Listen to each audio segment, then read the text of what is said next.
다니엘 오늘은 몇 장 할 차례입니까? 7장 할 차례죠. 자, 다니엘 7장 1절 말씀 읽고 또 말하겠습니다. 7장 1절 시작. 바벨론 벳사사라 왕 원년에 다니엘이 그의 침상에서 꿈을 꾸며 머릿속으로 환상을 받고 그 꿈을 기록하며 그 일을 대략을 진술하니라. 아멘. 지금 다니엘이 바벨론 벳사살 왕 원년에 그랬단 말이에요. 지금 다니엘이 지금 시대에는 어떤 시대에 지금 살고 있죠? 다니엘이 이게 지금 바벨론이 망하고 바로 뒤위에서 지금 메데 바사, 이게 지금 메데는 다리오고 바사는 고레스거든요. 그러니까 이미 다니엘은, 그러니까 바벨론은 지금 멸망할 때 어쩌고 보면 지금 이것을 기록하잖아요. 그러니까 이제 우리가 생각할 때 이게 있어요. 1장, 2장, 3장, 4장 그러면은 1장은 예를 들어서 1년이고 2장은 2년이고 3장은 3년이고 그러면서 순서대로 돼 있을 거라 그렇게 생각하잖아요. 그런데 6장에서는 어떤 나라 이야기냐면 바벨론은 망하고 메데 나라 지금 이야기거든요. 그런데 갑자기 7장에서 또 바벨론 이야기가 나온단 말이에요. 그러니까 여러분들이 이 다니엘서는 지금 시간을 1년, 2년, 3년 그 시간을 순서대로 생각하면 안 된다는 거예요. 지금 8장, 9장, 10장, 11장, 12장까지 환상의 이야기란 말이에요. 그러니까 느닷없이 예를 들어서 다리오 고레스 시대에 다리오 왕 때 일어난 이야기를 말할 수 있고 또 느부갓네살 왕 때 이야기를 말할 수 있고 오늘처럼 벳사살 왕 때 이야기를 말할 수 있다. 그렇게 여러분들이 생각하시기 바랍니다. 그러니까 지금 이때가 언제냐면 바벨론 벳사살 왕 원년에 그랬잖아요. 원년이면 언제를 원년이라고 그래요? 첫 해잖아요. 그러면은 사실 이 벳사살 왕은 첫 해가 사실 좀 불명확해요. 왜 그러냐면 원래 이 벳사살 왕은 이렇게 왕위를 계승받은 사람이 아니거든요. 전에도 한번 잠깐 설명을 했는데 이게 아보니두스가 왕 쉽게 말해서 느부갓네살 왕의 그 혈통을 깨고 다른 가문에서 왕을 차지했다. 혹시 그 이야기 들으셨어요? 그러니까 똑같은 혈통에서 갑자기 다른 혈통으로 바꾼단 말이에요. 근데 그 혈통의 시초가 누구냐면 아보니두스라는 사람이 반란을 일으켜가지고 바벨론의 왕이 되는 거예요. 그런데 이 아보니두스가 이제 더 나도 느부갓네살 왕처럼 많은 제국을 이룰 거야 그러면서 시리아를 침략하러 가는 중간에 열병이 들어가지고 아라비아 광야에서 자기 병도 치유하고 달신에게 숭배하면서 누구한테 그 기간을 맡겼냐면 이게 쉽게 말해서 지금 벳사살은 그때 당시에 누구냐면 세자였단 말이야. 세자. 그러니까 아들이 세자에게 그럼 네가 대신 내가 지금 왕국에 비어 있으니까 대신 나라를 다스려라 해가지고 갑자기 자기 대신해서 나라를 치리하게 한 거예요. 그러면서 이제 우리가 이제 지금 5장에 나와 있잖아요. 만약에 내가 이 손가락으로 쓴 글씨를 해석하면 3가지를 준다고 그랬잖아요. 그러면서 그 중에 한 가지가 뭐였어요? 이 나라의 몇째 통치장을 되게 한다고 그랬어요. 세 번째. 왜 세 번째라고 내가 말했죠? 첫 번째는 자기 아버니두스가 있어. 그리고 두 번째는 누구예요? 자기 벳사살이요. 그리고 자기보다 더 낮아야지. 자기보다 높게 하면 어떻게 자기가 그 사람 명령 받아야 되는데. 그러니까 세 번째 통치자를 삼겠어요. 그렇게 상을 준다고 그랬잖아요. 이게 무슨 말 이해되죠? 그러니까 이 벳사살 왕은 원래 정통으로 딱 왕이 된 사람이 아니라 아버지가 갑자기 왕을 나라를 통치하라고 맡겼기 때문에 정신없이 돼버린 거예요. 그러다 보니까 체계적인 왕권을 다스리지 않냐고 뺀 무엇을 했어요. 먹고 마시고 놀고 즐기고 하다가 이제 술에 취해서 제정신이 아니다 보니까 하나님의 성전 기구들을 가져다가 술을 먹고 하나님 앞에 징계를 받아서 그 글씨가 너 죽인다 그거거든요. 쉽게 말해서 그 징계를 받아서 죽어버린 왕이 벳사살 왕이다 그 말이에요. 그때 느부갓네살 왕은 이제 다니엘은 뭐 했냐면 잠시 일선에서 머물러서 집에서 기도하고 있었단 말이에요. 그러면서 벳사살 왕이 자기 죽기 전날 바로 전날에 그 다니엘을 부른 거잖아요. 그러니까 다니엘이 그때 당시 이제 일선에서 머물러서 집에서 기도하는데 하나님께서 기도하는 그 시기에 지금 이 7장의 환상을 보여주는 거예요. 그러니까 여러분들이 다니엘서 이 7장 환상을 잘 들어야 될 이유가 뭐냐면 지금 느부갓네살이 꿈꿨던 그 이야기를 다시 한번 짚어주고 또 앞으로 예수 그리스도가 어떤 주로 우리에게 이 땅에 오세요? 재림할 때 무엇으로 오시는 거예요? 심판주로 오신단 말이에요. 심판주로 오셨을 때 그 이야기까지 이 7장에서 다양한 이야기를 해주고 있다는 거예요. 그러니까 이 7장을 모르면 앞에 있는 이야기도 이해를 잘 못하고 이 7장을 모르면 다시 오실 예수 그리스도 심판주로 오신 그 사건도 우리가 이해할 수가 없다는 거예요. 그러니까 이 다니엘서 7장은 너무너무 중요해요. 그리고 환상이기 때문에 어려울 수 있단 말이에요. 그러니까 6장까지는 이야기식이니까 재밌었어요. 사실 저도 설교를 하면서 역사를 배우고 알아가고 하니까 재미도 있었거든요. 근데 7장은 환상을 설명해야 되기 때문에 어려운 이야기일 수 있으니까 정신을 어떻게 해라? 똑바로 차려야지. 안 그러면 어려운 이야기가 될 수 있다 그 말이에요. 그러니까 이 다니엘도 이거에 대해서 굉장히 고심을 해. 그러면서 이 환상을 받고 그 꿈을 기록을 했단 말이에요. 왜? 잊어버리니까. 이해를 못하니까. 그러니까 여러분들도 잘 듣고 이해하시기를 주님의 이름으로 축원합니다. 그러면서 그 일의 대략을 진술하니라. 그러면서 이제 그 이야기를 무슨 환상을 이렇게 그 꿈을 꿔서 이 이야기가 무슨 이야기인지 진술을 하기 시작합니다. 여러분들이 잘 들으셔야 돼. 자, 2절 시작. 다니엘이 진술하여 이르되 내가 밤에 환상을 보았는데 하늘에 네 바람이 큰 바다로 몰려 불더니. 아멘. 자, 이제 다니엘이 환상을 봤는데 가장 먼저 일어난 일이 뭐냐면 하늘에 네 바람이 그랬어요. 그러니까 하늘에 네 바람이 이 말은 하나님의 강력한 심판이거든요. 자, 사도행전에 보면 그 사도 바울이 로마로 이렇게 이제 그 제수의 몸을 끌고 이렇게 가잖아요. 그랬을 때 이제 그 이제 미양이라는 항구에서 이제 그들이 그곳에 머물지도 하다가 이제 그 사도 바울은 미양에서 우리는 계속 머물러야 됩니다. 이게 하나님의 뜻입니다. 그랬잖아요. 그런데 사람들은 이름만 미양이에요. 이게 아름답지 먹을 것도 없고 마실 것도 없고 즐길 것도 없으니까 불편하단 말이에요. 그러니까 조금만 내려가면 베니스라는 좋은 항구가 있거든요. 거기는 막 모든 게 갖춰졌어. 그러니까 조금만 내려가면 되니까 우리 내려갑시다. 그래가지고 바울은 아닙니다. 이곳에 있어야 됩니다. 성령님이 나에게 음성을 줬습니다.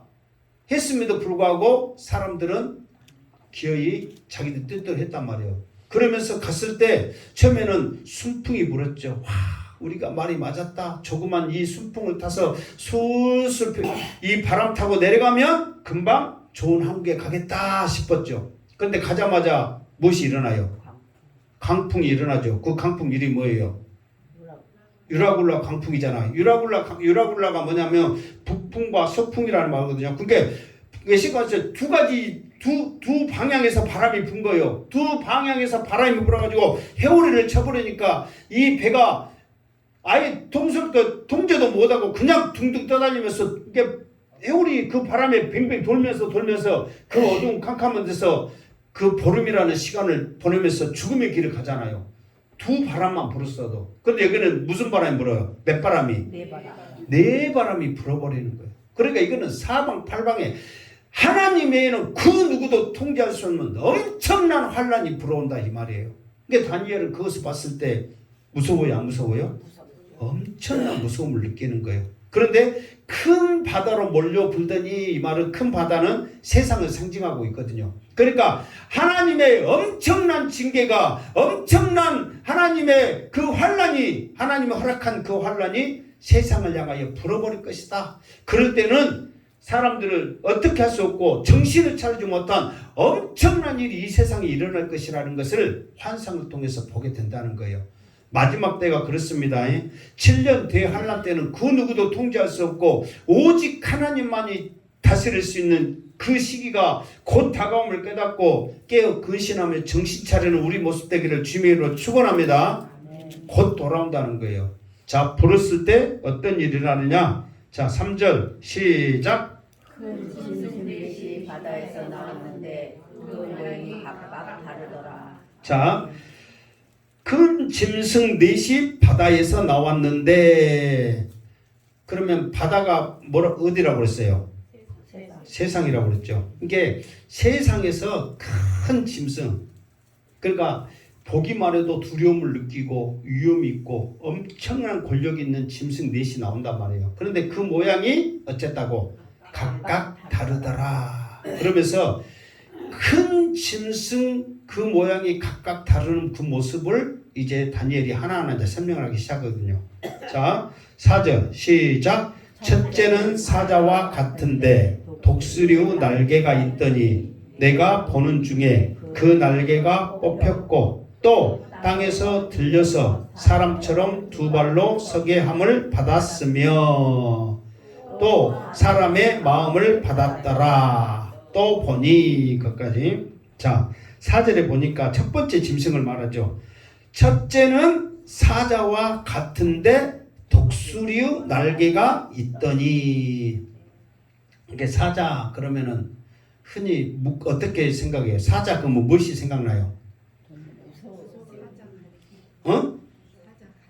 그냥 간단하게 동물의 왕 그냥 그래 뭐 여기 복잡할 것 없이 사자 그러면 동물의 왕 그러잖아요. 그게 상징이잖아요. 그러니까 사자와 같다 이 말은 내 짐승 중에 동물 중에서는 가장 강력한 힘을 가지고 있단 말이에요.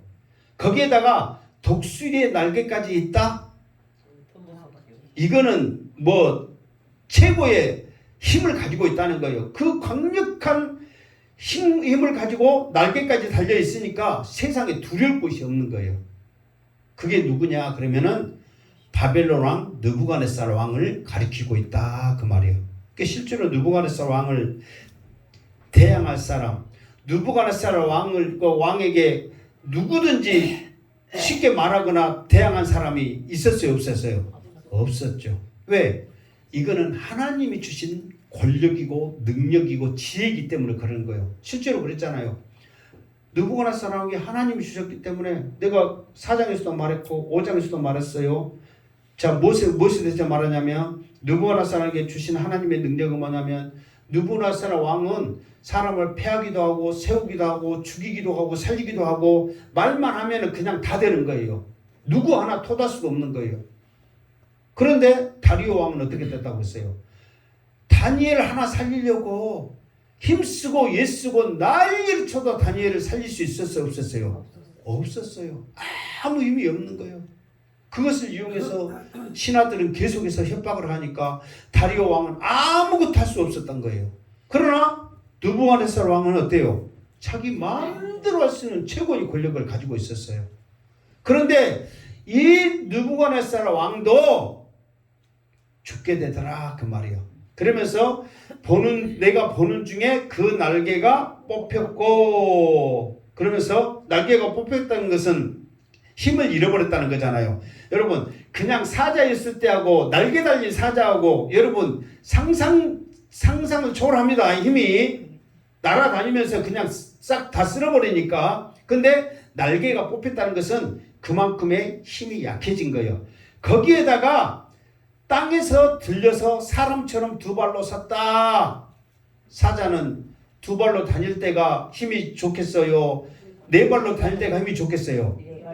네 발로 다닐 때 우리 개들도 한 번씩 막 어떤 개들 막 두 발로 다닌다고 막 다니잖아요. 그럼 발로 딱 차면은 버틸까요? 넘어질까요? 넘어지. 쉽게 넘어지죠. 사자도 마찬가지는 거예요. 그냥 발로 차버리면 쉽게 그냥 넘어지는 거예요. 그러니까 여기에서는 느부갓네살 왕이 권력이 약해져 가지고 느부갓네살 왕이 약해서 힘이 없으니까 바벨론이 망했다 그게 아니에요. 느부갓네살 왕은 죽을 때까지 그 힘과 권력은 약해지지 않았어요. 사람들은 주석을 보면 느부갓네살 왕이 7년 동안 이 들짐승처럼 살았을 때 날개가 뽑혔다. 느부갓네살 왕이 그 사람처럼 그 겸손해졌다. 그렇게 그 주석가들은 다 설명을 했거든요. 근데 그게 아니에요. 느부갓네살 왕은 죽은 그 시간까지 그 권력은 약해지지 않았고 그 누구도 감히 느부갓네살 왕한테 대항할 수 없는 거예요. 왜? 7년 동안 들짐승처럼 살았어도 오자마자 사람들 앞에 모든 찬양과 영광은 하나님께 돌려라 명령을 내렸고 조서를 내려서 모든 사람은 하나님을 섬기라고 그 권력을 여전히 과시했잖아요. 만약에 힘이 뽑혔다면 그 조서와 명령은 약해졌겠죠. 그러나 죽을 때까지 약해지지 않았어요. 느부갓네살 왕은. 그러면은 날개가 뽑혔고 두 발로 섰고 이거 뭐냐면 그 다음에 왕들이 그렇게 힘이 없어졌기 때문에 바빌론 왕은 그러니까 시부에 와서 두 발로 섰기 때문에 힘이 하나도 없잖아요. 그냥 옆에서 툭 그냥 미니까 넘어질 수밖에 없는 약해서 망했다 그 말이에요. 무슨 말 알겠죠? 그러니까 느부갓네살 왕이 힘이 없는 게 아니에요. 그 나머지의 왕들이 힘이 없어서 쉽게 망해버렸다 그 말이에요. 그래서 사람의 마음을 받았다 이 말은 뭐냐면 그냥 보통 사람이 된 거예요. 그냥 어떤 강력한 힘이 없는 게 아니라. 그래서 이거를 바벨론 제국을 지금 설명하고 있다. 그러니까 바벨론 제국은 처음에는 느부갓네살 왕을 통해서 강력한 권력과 힘을 가지고 있었지만 그 다음에 왕들은 힘이 없어서 그냥 쉽게 망했다 그 말이요. 자, 두 번째. 자, 그 다음에 5절 시작. 다른 짐승 곧 둘째는 곰과 같은데 그것이 몸 한쪽에 들렸고 그 입에 이 사이에는 새 갈빗대가 물렸는데 그에게는 말하는 자들이 있어 이르기를 일어나서 많은 고기를 먹으라 하였더라. 아멘. 자, 여기서 이제 두 번째 짐승은 무엇과 같다고 그랬어요? 곰과 같다 그랬어. 그러면은 곰이 힘이 셉니까? 사자가 힘이 셉니까? 어? 이게 여러분들이 사자는 동물의 왕 그러니까 힘이 세다는데요. 원래 가장 큰 곰하고 사자하고 하면은 힘은 사실 비교 안 돼요. 누가 세요? 곰이 세요. 그냥 사자가 더 싸나워서 막 그러는데 큰 곰들 있잖아요. 큰 곰들의 힘은 그냥 나무도 그냥 막 밀면서 무너뜨리고 하잖아요. 그러니까 용맹스럽고 날렵하고 막 그런 것은 사자가 있지만 힘에 있어서는 누가 세다고? 곰이 세다. 그러니까 누가 어디서 사자가 힘이 세요, 곰이 힘이 세요 물어보면 무엇이라고 해야 돼? 곰이 세다. 고민도 하지 말고 곰이라고 해 그냥. 뭐 사자는 사자야. 누가 힘이 세다고? 곰이요. 곰이 힘이 세요. 이 말은 뭐냐면 이 곰은 누구를 가리키냐면 헬라 제국, 메데 바사 제국을 말하는 거예요. 왜 이걸 말하냐면 실제로 바벨론 제국보다 2배의 힘, 2배의 지금에서 범위를 가진 나라가 메데바사 헬라 페르시아 제국이란 말이에요. 실제로 엄청난 힘을 가지고 있었어요. 힘은 세. 그런데 곰이 보니까 몸 한쪽이 들렸고 그랬잖아요. 그러면은 다리에 들린 쪽이 힘이 세요? 다리가 땅이 닿는 쪽이 힘이 세요? 닿는 쪽이 힘이 세죠. 그러니까 지금 메데 바사 두 왕이 있단 말이에요. 메데는 누구가 지금 왕으로 있어요? 다리오가 왕으로 있단 말이에요. 바사는 누가 왕이에요?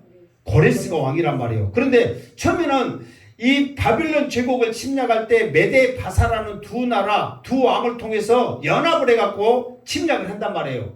그러면서 처음에는 다리오를 통해서 이 바빌론 제국을 무너뜨리면서 이 메데 나라가 페르시아 제국이 간 것 같지만 결국은 누구를 통해서 이 제국이 완전체가 되냐면 바사 왕인 고레스를 통해서 이 페르시아 제국이 완전체가 되는 거예요. 무슨 말 알겠죠? 처음에 시작은 다리오가, 왜냐면 내가 약 말했잖아요. 다리오는 누구냐면 고레스의 애삼촌이자 장인이란 말이에요. 그러니까 고레스는 젊기 때문에 그러면은 장인 어른이 먼저 왕자에 있어서 나라를 다스리세요. 나는 이 나라를 더 키우겠습니다 하다가 전쟁터에 나갔어. 그런데 전쟁터에 나가면 나갈수록 고레스가 얼마나 대단한 사람인가를 진가가 나타나는 거예요. 그 사울왕과 다윗 관계는 어떤 관계예요? 그러니까 사위하고 장인 관계잖아요. 그러니까 그때 사울은 왕궁에 있었고 다윗은 뭐 했어요? 전쟁에 나가서 장군으로 싸웠잖아요. 그러니까 싸움에서 백전백승을 하는 거예요. 그러니까 처음에는 사울왕이 최고인 줄 알았어. 왜? 자기들이 세웠기 때문에. 그러나 다윗이 나가서 전쟁에서 이기고 땅을 넓히고 막 승리하면서 돌아오다 보니까 누가 더 대단한 거예요? 다윗도 대단한 거예요. 그래서 사람들이 노래를 지어 불렀으니 그 문제의 노래가 뭐예요? 시작. 다윗은 저기는 사울은 천천히요 다윗은 만만이라. 그 노래가 그 노래를 통해서 지금 난리 치잖아요. 그러니까 이것처럼 먼저는 다리오 장인인 다리오 왕이여 먼저 다스리소서 나는 이 나라를 더 키우겠습니다 했고 고레스는 전쟁을 하는데 가는 데마다 승리하니까 그 진과가 나타나서 결국은 다리오가 이제 스스로 물러난 거예요. 그 고레스한테 어떤 반역이나 어떤 뭐 싸움에서 진 게 아니라 왜? 어차피 자기 사이니까 나는 이제 그때 당시에는 다리오는 65세 정도 되고 고레스는 30대니까 나는 이제 일선에서 물러날 때다. 네가 이 나라를 이 제국을 다스리라 해가지고 물려주기 시작하거든요. 그러니까 한쪽에 들린 다리는 다리오요. 한쪽에 땅으로 짙어서 그 힘을 여전히 갖고 있는 왕은 고레스였단 말이에요. 그러면서 이 고레스에게 어떤 하나님께서 축복을 줬냐면 그의 입에 이 사이에 새 갈빗대가 몰렸는데 그랬거든요. 그러니까 저도 이제 이 새 갈빗대가 뭐냐 그러면서 이제 많이 찾아봤거든요. 그러니까 이제 여러 사람들의 그 주석가들의 의견이 있더라고. 이거다 뭐면서 그러니까 중요한 것은 뭐냐면 이 새 갈빗대는 세계의 큰 나라를 말하고 있거든요. 그러면서 이 나라가 중동 지방에 바벨론 제국이다, 시리아다, 어디다 막 그렇게 하는데 내가 항상 말했어요. 하나님께서 고레스를 내 목자로 세웠다고 그랬거든요. 그러면서 이 고레스를 통해서 이스라엘 백성들이 예루살렘으로 돌아올 것이라는 그 예언을 이미 이사야 때, 예레미야 때 고레스 그게 태어나기도 전에 고레스를 세운다고 하나님께서 못을 박았단 말이에요. 그러면서 고레스는 전혀 알지도 못한 백성들을 그냥 돌려보낸다는 것이 있을 수 없잖아요. 그러니까 너에게 세 가지의 속량물을 줄 것이다. 이것을 받고 대신 이스라엘 백성들을 돌려보내라는 것을 이미 몇백 년 전에 하나님께서는 예언을 했다니까. 그러면서 그 세 나라가 있는데 그 세 나라가 뭐라고 그랬어요? 혹시 안 들어봤어요? 또 내가 이렇게 말하면 또 할 거야. 에구스 그랬잖아요. 에구스는 쉽게 하는 말이니까 쉽게 기억하라는 말이고 에구스가 뭐예요? 애굽과 스바와 구스. 안 들어봤어요? 5번 해서 5번. 그러니까 쉽게 말해서 엄청나게 큰 나라들을 세 나라를 속량물로 주면서 이 고레스에게 이 속량물을 받고 너는 이스라엘 백성들 돌려보내라고 하나님이 이미 이사야 선지자, 예레미야 선지자 때 못을 딱 박아놨다니까요. 그러면서 이 갈비가 맛이 있어요, 없어요? 그 갈비맛만 알고 에구스는 몰라. 그러니까 이 고레스 입장에서는 이스라엘 나라보다 다 몇백 배 큰 이 세 나라를 받으니까 좋아요, 안 좋아요? 좋죠. 진짜 좋죠, 솔직히. 그러니까 이것을 갈빗대에 비한 거야. 너무너무 맛있고 구미가 당긴 거예요. 그러면서 말하기를 뭐냐면 일어나서 많은 고기를 먹으라. 네 마음대로 이 엄청난 맛있는 것을 먹으라고 고레스에게 줘버렸다 이 말이에요. 그러면은 이렇게 힘이 강력하고 큰 나라를 다스린 이 페르시아 제국, 이 고레스는 안 망할 것 같잖아요. 그런데 이 나라도 망해버리더라 그 말이요. 그러면서 이 나라가 망하고 난 다음에 다시 또 일어난 나라가 있었으니 6절 시작. 그 후에 내가 또 본즉 다른 짐승 곧 표범과 같은 것이 있는데 그 등에는 새의 날개 넷이 있고 그 짐승에게 또 머리 넷이 있으며 권세를 받았더라. 아멘.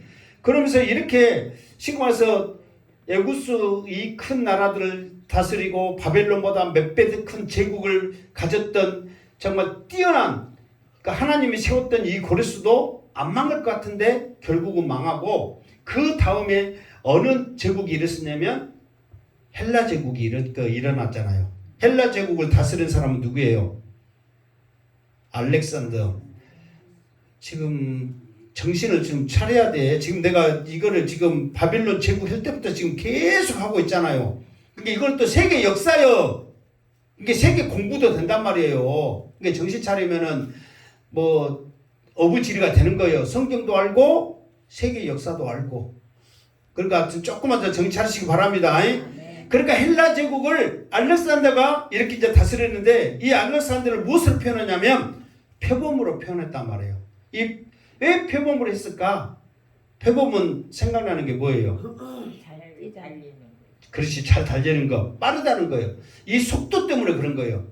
실제로 이 알렉산더 대왕이 바벨론 제국, 페르시아 제국보다 더 큰 나라를 세웠거든요. 그런데 그 엄청난 제국을 세우는데 걸리는 기간이 언제냐면은 10년이었어. 10년 남짓. 그러니까 정말 순식간에 세워버리는 거예요. 이게 다시 말해서 뭐냐면 20대 정도에 20대 되자마자 그 왕이 돼가지고 그 나라를 다스려가지고, 알렉산더 대왕이 그 몇 살에 죽죠? 33살에 33살인가 죽잖아요. 그때 죽기까지의 이제 정말 엄청난 빠른 속도로 제국을 쉽게 말해서 다 무너뜨리는 거예요. 그러니까 표범으로 상징한 거예요. 그러면서 알렉산더 대왕이 울었대. 왜 울었냐면 나는 더 싸워서 제국을 키워나가고 있고 넓히고 싶은데 내가 더 넓힌 나라가 세상에 없다니 통제라. 그러면서 울었다는 거예요. 그러면서 이 알렉산더 대왕이 더 정말 그러니까 유럽 쪽으로 다 다스렸잖아요. 그러니까 다 지배를 했잖아요. 그러면서 아시아 쪽으로 뻗기 위해서 히말라야를 넘어서 가려고 했을 때 그때 병이 걸린 거예요. 그래가지고 다시 돌아오면서 병이 걸렸으면 열병, 말라리아 막 그런 병이 걸렸으면 치료하고 해야 되는데, 돌아와서도 막 꿈을 생각하면서 또 젊으니까 먹고 마시고 막 그러다가 병을 다스리지 않아서 결국 죽게 된 거예요. 무슨 알겠죠? 그러면서 새의 날개 몇이 있다고? 4개가 있단 말이에요. 그리고 그 머리 넷이 있으며 권세를 받았더라 그랬잖아요. 그 말은 뭐냐면 이 알렉산더 대왕이 이렇게 빠르게 많은 그 큰 제국을 일으키기까지는 4명의 뛰어난 충실한 충신 넷이 있었다는 거예요. 그 4명을 기반으로 삼아서 흔들리지 않는 그 권력을 가지고 이렇게 빨리 세상을 정복할 수 있었다 그 말이에요. 그러면은 빠른 속도로 이렇게 큰 나라를 정복을 했다면 망해야 되지 않는데, 이 알렉산더 대왕도 죽고 나니까 또 이 나라가 쉽게 또 망해버리는 거예요. 그러면서 이제 실제로 역사적으로 가장 단기간 내에 큰 제국을 이뤘던 왕은 알렉산더 대왕이고, 또 그러니까 많은 시간 동안 이 세상의 최고의 제국을 만들었던 사람은 누구였어요? 그렇죠. 내가 한번 말했죠. 징기스칸이 가장 큰 제국을, 그러니까 그 징기스칸은 오랫동안 제국을 세웠던 사람이고, 빠른 시간대에 그 엄청난 제국을 가장 단기간에 만들었던 대왕은 알렉산더 대왕이다 그 말이에요. 그러니까 이렇게 표범과 같이 권세가 있는 이 왕도 어쨌더라? 죽었더라. 그래서 망했단 말이에요. 그러면서 이제 또 그 뒤에 또 다른 나라가 생겨나기 시작했으니 그 나라가 어디냐? 7절 시작. 내가 반찬 먹에 그 다음에 우리에게 짐승의 무섭고 놀라우며 또 매우 강하며 또 쇠로 된 큰 이가 있어서 먹고 부서뜨리고 그 나머지는 발로 밟았으며 이 짐승은 전에 모든 짐승과 다르고 또 10뿔이 있더라. 아멘. 자, 네 번째, 이게 처음에 말했잖아요. 2절에 바다에서 큰 짐승 넷이 나왔는데 했잖아요. 이게 첫 번째 짐승은 사자, 두 번째 짐승은 곰, 세 번째 짐승은 표범이었단 말이에요. 이게 네 번째 짐승을 지금 7절에 말하고 있잖아요. 자, 이 환상 중에 또 이렇게 봤는데 뭐냐면 가운데 다음은 네 번째 짐승은 무섭고 놀라우며, 그러니까 특징이 뭐냐면 그 짐승을 보자마자 무섭다. 두 번째는 뭐다? 놀랍다. 세 번째는 강하다. 그 말이에요. 그러니까 이 다니엘이 네 번째 짐승을 보자마자 무서운 거예요. 왜 무서웠을까요? 생긴 것 자체가 지금 무서워. 그리고 놀라운 거예요. 그걸 보자마자 저렇게 생겼는데 저렇게 생길 수가 있을까? 그렇게 놀란 거예요. 뭐 어떤 놀람이 아니라 저럴 수 있을까? 그리고 세 번째는 매우 강하다. 자, 그러면서 왜 강한가를 보여주는데, 자, 그 다음에 새로 된 큰 이가 있다. 그러니까 이빨이 뭘로 됐다고? 쇠로 됐어. 그러면서 봐보세요. 자, 첫 번째로는 쇠로 된 이빨을 가지고 먹고, 그리고 부서뜨리고, 세 번째는 뭐예요? 나머지는 발로 밟아버렸다. 자, 지금 이 네 번째 짐승은 사실 무섭고 좀 이렇게 좀 심각하기 때문에 다니엘이 좀 더 해석을 좀 해놨어요. 지금 7장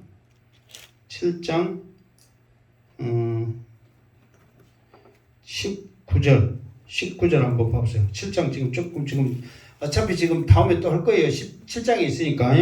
자, 19절. 자, 시작. 이에 내가 넷째 짐승에 관하여 확실히 알고자 하였으니 곧 그것은 모든 짐승과 달라서 심히 무섭더라. 그 이는 세요. 그 발톱은 노시니 먹고 부서뜨리고 나머지는 발로 밟았으며. 그러니까 다니엘이 봤을 때도 다른 짐승들은 다 이해를 하겠단 말이에요.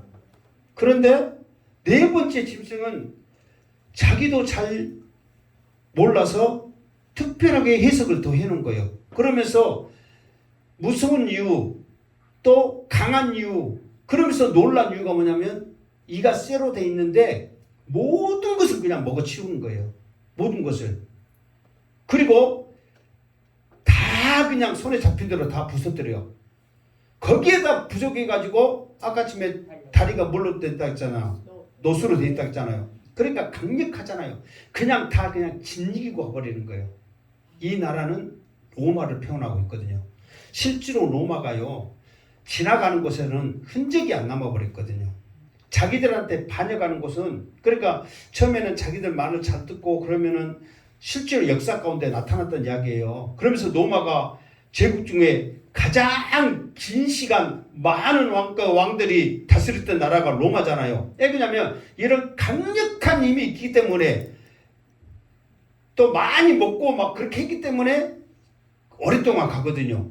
그러면서 이 로마가 지나가는 것은 흔적도 없이 사라지는 거예요. 이게 무서운 거예요. 그래서 이 네 번째 짐승을 지금 무엇으로 표현 안 했잖아요. 뭐 첫 번째는 사자, 곰, 뭐 이렇게 표범을 했는데 네 번째는 무슨 짐승이라고 말했어, 안 했어요? 안 했어. 이거를 일명 우리는 무엇으로 했냐면 괴물로 표현하는 거예요. 괴물.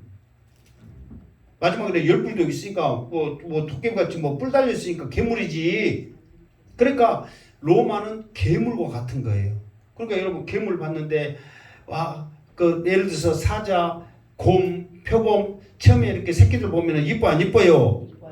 막 무섭다 생각하고 나중에서 이제 권력이 있을 때 자기의 그 성품과 성격이 막 드러나서 무서운 거지, 처음에는 막 무섭고 그렇지 않잖아요. 그런데 괴물을 어떻게 해요? 아기 때 보면은 아기니까 괴물 이뻐 그래요? 괴물은 여전히 괴물이라는 거예요. 그러니까 이 로마라는 나라는 처음부터 엄청난 무서움을 가지고 세상을 정복하기 시작한 거예요. 실제로요. 예루살렘도 처음에는 잘 이렇게 하본 것 같지만은 결국은 로마에 의해서 성전의 돌 하나까지도 다 그냥 무너뜨리는 처참한 결과를 로마를 통해서 가져오게 되잖아요. 그러니까 로마는 자기들에게 반역하는 모든 사람들은 아예 그냥 싹 짓밟아 버리는 거예요. 쉽게 이렇게 무서운 거예요. 그러니까 하나님께서 그러면 생각해보세요. 이렇게 엄청난 힘을 가지고 있는 이 로마 망해야 돼요? 안 망해야 돼요? 괴물이니까 안 망해야 되잖아요. 솔직히. 왜? 죽지도 않으니까. 계속해서 그 힘이 나오고 가는 곳마다 자기를 대항할 나라 사람이 없으니까 안 망해야 되잖아요. 그러나 결국은 어쩌더라?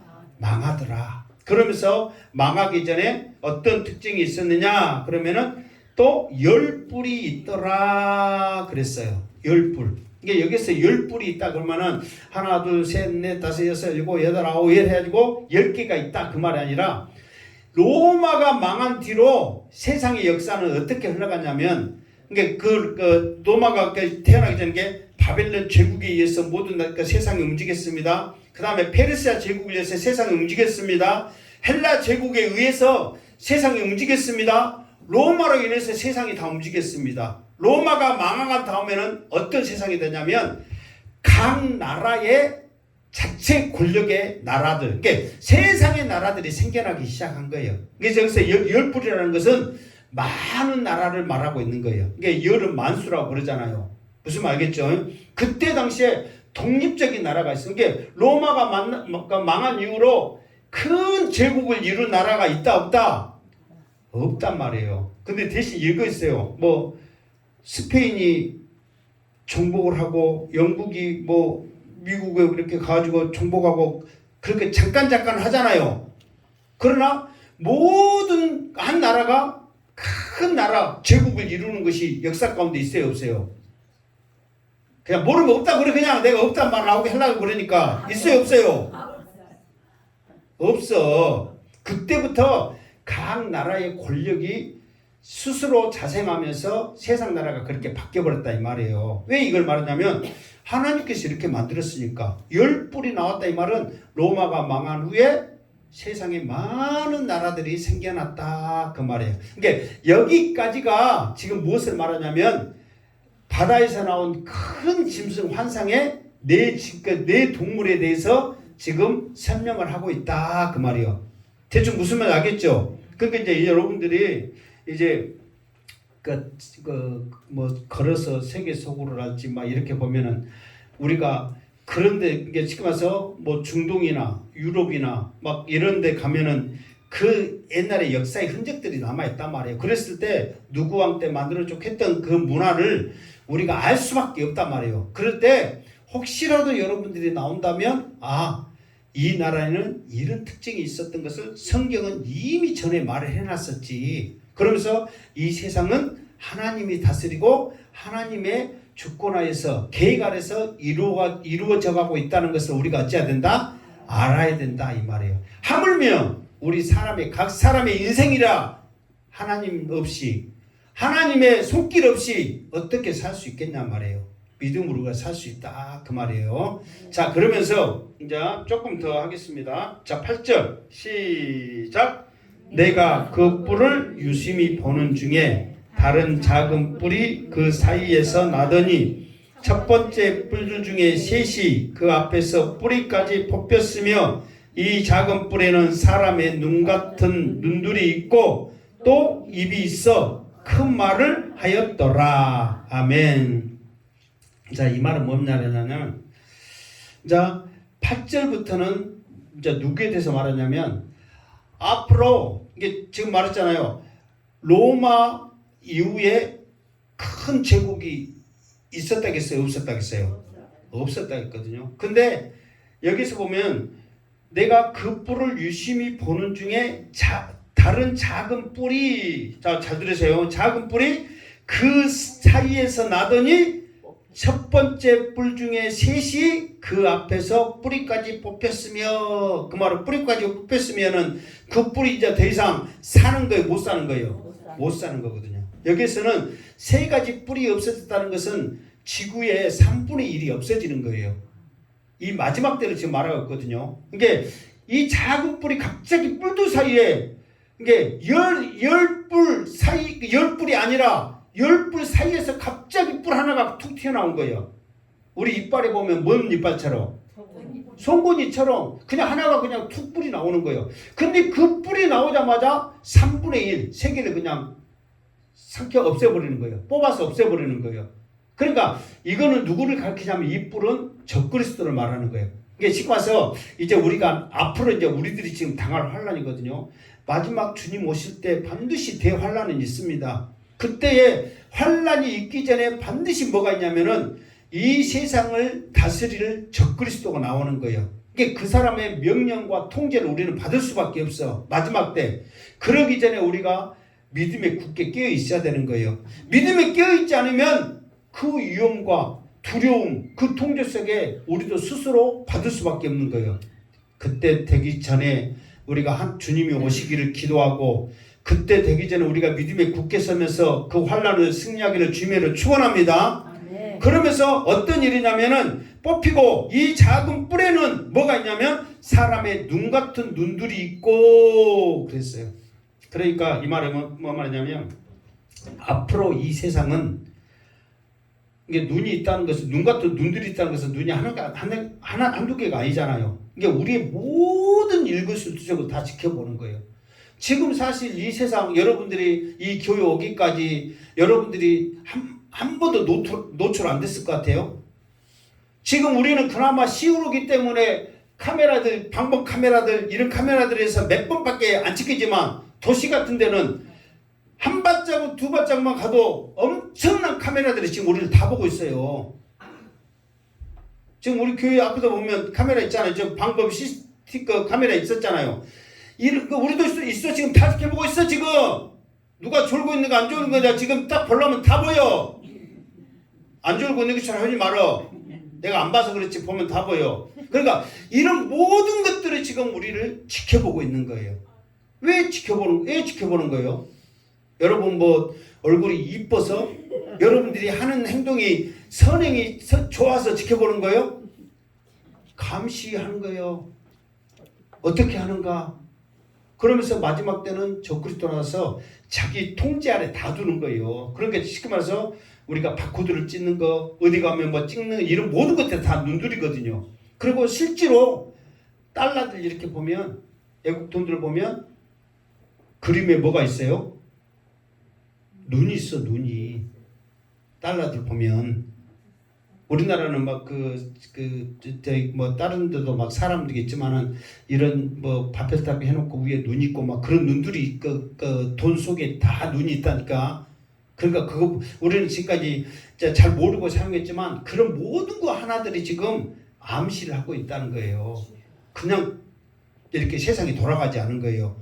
성경에 기록된 모든 것들이 그대로 지금 이루어지고 있는 거예요. 그러니까 무서운 줄 알고 믿음 생활 잘 하시기를 주님으로 축원합니다. 그러면서 또 입이 있어 큰 말을 하였더라 그러는 거예요. 이 적그리스도가 큰 말을 해. 무슨 큰 말을 하느냐? 또 보면 또 찾아야 되는데 또 보면 봐보세요. 지금 또 이렇게 그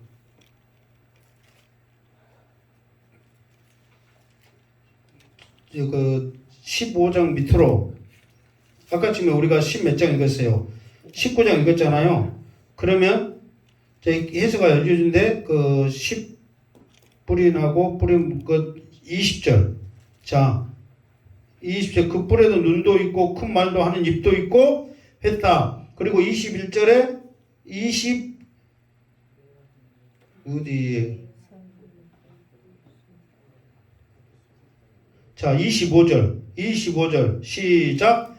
그가 장차 지극히 높으신 이를 말로 대적하며 또 지극히 높으신 이의 성도를 괴롭게 할 것이며 거기까지. 그러니까 이 말은 뭐냐면은 지금 적 그리스도가 일어나서 처음에 하는 것은 우리를 감시하고 통제하는 거라고 했잖아요. 두 번째로는 그러면서 무엇을 하냐면 하나님을 말로 대적하는 거예요. 하나님은 안 계신다. 내가 곧 그리스도다. 나만 따르면 산다. 그런 게 하나님의 영광을 가리고 모독하고 성도들의 눈을 가리게 흐리게 하고 영적인 것을 흐리게 하면서 자기가 대장이라는 것을 계속해서 큰 소리로 말하면서 자기를 따를 수밖에 없게끔 지금 협박을 하는 거예요. 그거를 적그리스도가 반드시 하게 되는 거예요. 실제로 우리가 막 휴고 막 그런 모습들을 보면은 그 통제 아래 들지 않으면은 못 살게끔 그렇게 만들잖아요. 그러면서 협박을 하자면 죽인다 어쩐다. 그리고 하나님은 지금 하나님이 계셨으면 이 상황에서 건져내야지. 하나님이 계시지 않기 때문에 이 모든 것들은 내가 할 수 있겠도록 하나님 허락하신다. 이렇게 되어 있다. 이렇게 하면서 하나님을 거역하면서 모독하면서 성도들을 이렇게 하는 거하고 다니엘이 지금 그 입에 대해서 눈에 대해서 지금 정확히 말해주고 있잖아요. 이게 사람들이 지금 돈이 많고 기술이 발달하고 교만할수록 하나님의 존재를 무시하잖아요. 이게 지금 모든 것들이 지금 그 세상에 그렇게 흘러가고 있다는 거예요. 그러니까 여러분들이 세상 살기 편하다, 좋다 이것만 생각할 게 아니란 말이에요. 이 세상이 정말로 말씀대로 타락해 가고 있고 하나님을 거역하고 있고 하나님을 모르는 세상이 되어버렸구나. 정말 우리는 이 말씀을 통해서 세상이 어떻게 돌아가고 있는 것을 알아야 된다는 게 다니엘은 이미 이 바벨 그러니까 벳사스라 원년에 이 환상을 보면서 세상이 어떻게 돌아갈까 지금 딱 보고 있는 거예요. 지금 뭐 다니엘이 그 고레스 시대에서 그렇게 그 끝까지 살았어요. 뭐 중간에 죽잖아요. 그리고 뭐 알렉산더 대왕 그 로마에 있는 그 엄청난 세월 동안 다 살았어요. 안 살았잖아요. 그러면서 환상을 보면서 이 세상의 나라는 결국은 이제 나중에 이제 나오거든요. 바로 나와 이제 9절부터 이렇게 보면 내가 보니 왕자가 놓이고 이것은 한나라를 말하고 있거든요. 그걸 이제 다음 주에 하려고 그래. 이것까지 하면 이제 막 계속 해야 되니까 안 되고. 그러니까 이 모든 것들은 결국은 뭐냐면 하나님이 예수 그리스도 통해서 이 세상을 구원하고 다스리고 이끌어 가신다. 그러니까 아무리 적 그리스도가 이 세상을 삼키고 그 우리를 통제하고 그 말로 하나님을 거역하고 성도들을 위협한다 할지라도 하나님의 보좌에서 흘러나오는 그 심판은 그 누구도 벗어날 수 없다는 것을 다니엘이 지금 우리들에게 말해주고 있는 거예요. 그러니까 이 다니엘서 7장이 사실 어찌 보면 이 세상을 흘러가고 알아가는 우리들에게 있어서 엄청나게 중요한 말씀이란 말이에요. 이게 계속해서 한 번 지금부터 몇 번, 한 3번에 대해서 하라고 그러거든요. 너무 중요하기 때문에 나도 어려워서 공부를 더 해야 되고 솔직히 어떻게 다 알겠어요. 이거는 여러 가지 환상적인 문제이기 때문에 그러니까 더 공부를 체계적으로 하고 여러분들한테 쉽게 더 설명하면서 잘 3번을 거쳐서 말할 테니까 여러분도 지금 세상이 앞으로는 어떻게 돌아갈 것을 알아서 우리들이 주님 오실 그때까지 아니 내가 천국에 갈 그때까지 구원의 확신을 가지면서 지옥과 천국이 있음을 확신하면서 세상 사람들에게 이 복음을 전해야 되겠다는 그런 결단이 여러분들에게 생겨한다는 사실입니다. 그래서 이 믿음을 가지고 한 주간도 믿음으로 승리하시기를 주님의 이름으로 축원합니다. 아멘. 기도하겠습니다. 하나님 감사합니다. 우리같이 무지한 사람들에게 이 환상의 말씀을 우리에게 들려주시고 보여주시고 확인시켜 주시니 감사합니다. 복음 전하라고 이 말씀 주심을 믿습니다. 우리 자녀들을 세리라고 이 말씀 주심을 믿습니다. 전하는 사명자 되게 하여 주시옵소서. 예수님의 이름으로 기도드리옵나이다. 아멘.